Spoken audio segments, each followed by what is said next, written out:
الحمدللہ رب العالمین والصلاة والسلام علی سید الانبیاء والمرسلین اما بعد اعوذ باللہ من الشیطان الرجیم بسم اللہ الرحمن الرحیم لا یکلف اللہ نفسا الا وسعها لها ما کسبت وعلیہا ما اکتسبت صدق اللہ العظیم اللہم صلی علی محمد وعلی آل محمد وبارک وسلم رب اشرح لی صدری ویسر لی امری واحلل عقدۃ من لسانی یفقہوا قولی واجعل لی وزیرا من اہلی آمین یا رب العالمین۔ ناظرین کرام السلام علیکم ورحمۃ اللہ وبرکاتہ۔ آج کی آیت کے حوالے سے سورۃ البقرہ کی آخری آیت نمبر 286 کا انتخاب کیا گیا ہے، اور اس مقام پر اللہ تعالیٰ نے بہت ہی جامع دعائیں ہمیں عطا فرمائی ہیں، اور ایک بشارت ہے جو احادیث مبارکہ میں آتی ہے کہ ان دعاؤں کو اللہ تعالیٰ قبول بھی فرماتا ہے۔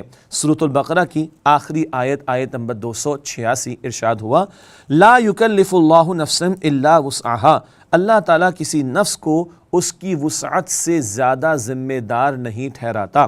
یہ عموم کے اعتبار سے ہے کہ اللہ تعالیٰ نے انسان کو پیدا فرمایا اور ایسی ہی ذمہ داریاں اس پر ڈالی جتنا کہ اس کے اندر استعداد اور استطاعت یعنی کیپیسٹی ہے۔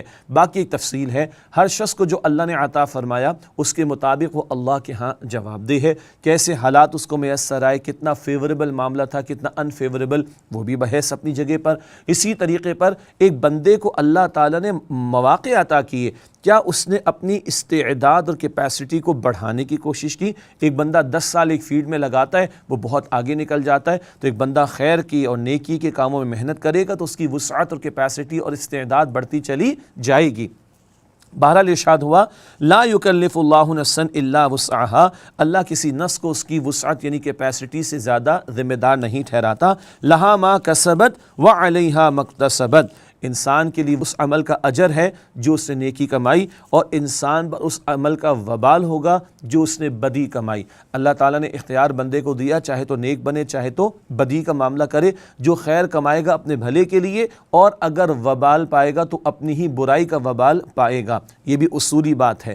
اور اللہ تعالیٰ ہر ایک کو انفرادی سطح پر قیامت کے دن پیش کرے گا، وَكُلُّهُمْ آتِهِ يَوْمَ الْقِيَامَةِ فَرْدًا، ہر ایک اکیلے اپنا جواب دے گا۔ تو جو نیکی کر رہا ہے اس کا اجر اسی کے لیے، اور جو بدی کمائے گا تو اس کا وبال بھی اسی پر ہوگا۔ اس کے بعد بہت جامع دعائیں ہیں جو اللہ تعالیٰ نے اس مقام پر عطا فرمائی ہیں۔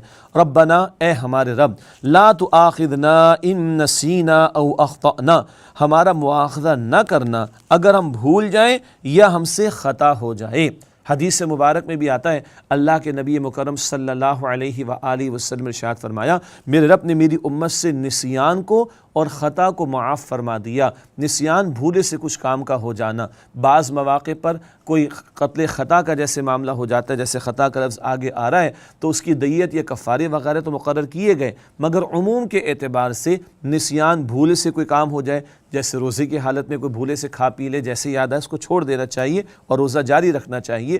تو نسیان اور خطا کا معاملہ، خطا کیا چوک ہو جانا، کچھ کرنے چلے تھے کچھ اور ہو گیا، ایک جانور کا شکار کرنے چلے تھے کسی اور کو انسان کو گولی لگ گئی، وہ قتل خطا کے احکامات تو لاگو ہوں گے، لیکن نسیان اور خطا اس امت پر اللہ کے نبی علیہ السلام فرماتے ہیں کہ اللہ تعالیٰ نے معاف فرما دیا۔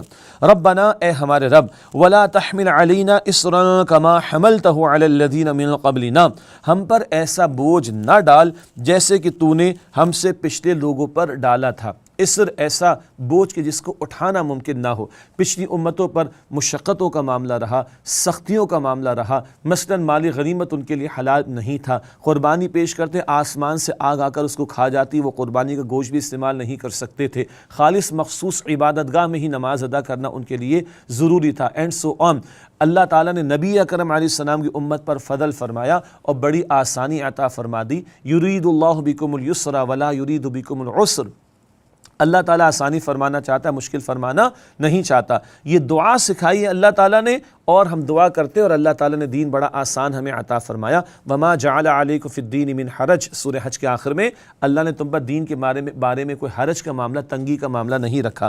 دعا کیا سکھائی گئی؟ ربنا ولا تحمل علینا اصرا کما حملتہ علی الذین من قبلنا، اے ہمارے رب ہم پر ایسا بوجھ نہ ڈال جیسے کہ تو نے ڈالا ہم سے پچھلے لوگوں پر۔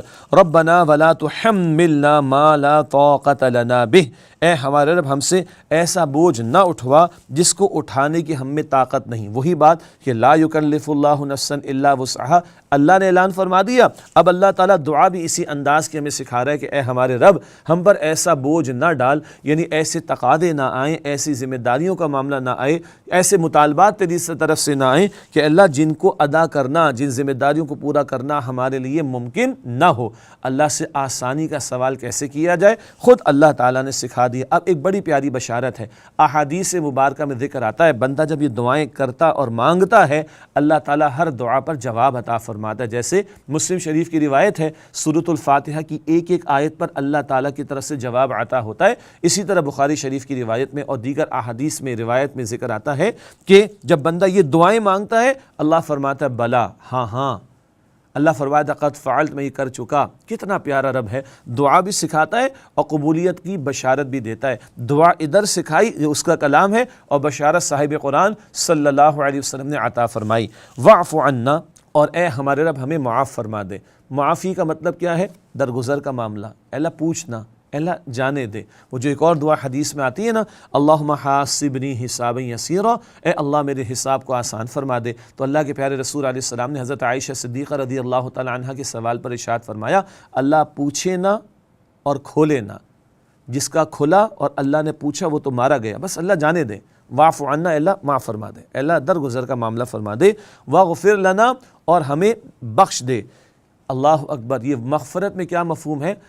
اللہ کے رسول علیہ السلام نے ہمیں استغفار کی کثرت کی جو ہے وہ تلقین فرمائی ہے۔ مغفرت کیا ہے؟ اللہ ڈھانپ دے، اللہ پردے میں رکھ کر، چھپا کر، پوشیدہ رکھ کر معاف فرما دے، نہ ظاہر کرے نہ مؤاخذے کا معاملہ ہو۔ وغفر لنا، اور ہمیں بخش دے۔ ورحمنا، اور ہم پر رحم فرما۔ ہم سب سے زیادہ بھکاری ہیں اللہ تعالیٰ کی رحمت کے، اور رحمان الرحیم اس کی بڑی عظیم صفات ہیں۔ تو یہ دعائیں اللہ تعالیٰ سکھا رہا ہے، واعف عنا، اور ہمیں معاف فرما، واغفر لنا، اور ہمیں بخش دے، ورحمنا، اور ہم پر رحم فرما، انت مولانا، اے اللہ تو ہمارا مولا ہے، کارساز ہے، پشت پناہ ہے، فانصرنا علی القوم الکافرین، بس کافروں کی قوم کے مقابلے میں ہماری مدد فرما۔ یہ دعا سورۃ البقرہ میں صحابہ کرام نے سیکھی ہے، اللہ کے رسول علیہ السلام کے ذریعے اللہ تعالیٰ سے مانگی ہے۔ بدر سے پہلے اللہ کی مدد ان کے شامل حال ہوئی۔